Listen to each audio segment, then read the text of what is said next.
your pet parrot took your glasses, flying over the backyard, 3 meters up, traveling at 15 meters per second, drops the glasses. What we want to know is how fast are they going when they break.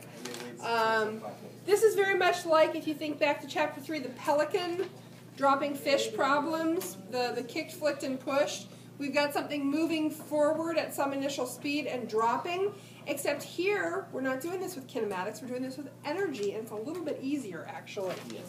So what we know is that the mechanical energy in the end is equal to the mechanical energy in the beginning. I really like those problems. Yeah, I love these. These are great. You normally can cancel out like half the stuff. Okay, so final mechanical energy is mass, gravity, height, plus 1/2 mass, final squared, and that's going to be equal to mass, gravity, height initial, plus 1/2 mass, velocity initial squared. Most of you did pretty well with this.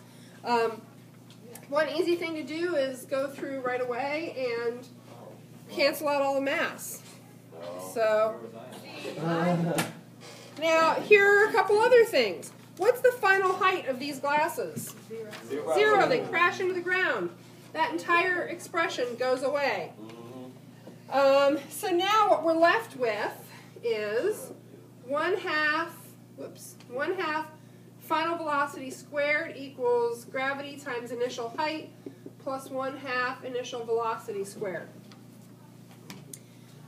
We can solve this by saying VF equals 2 GHI plus VI squared, and we take the square root. It's all radical. What do you call that? How do you do it? It's all square root. It's all under the radical.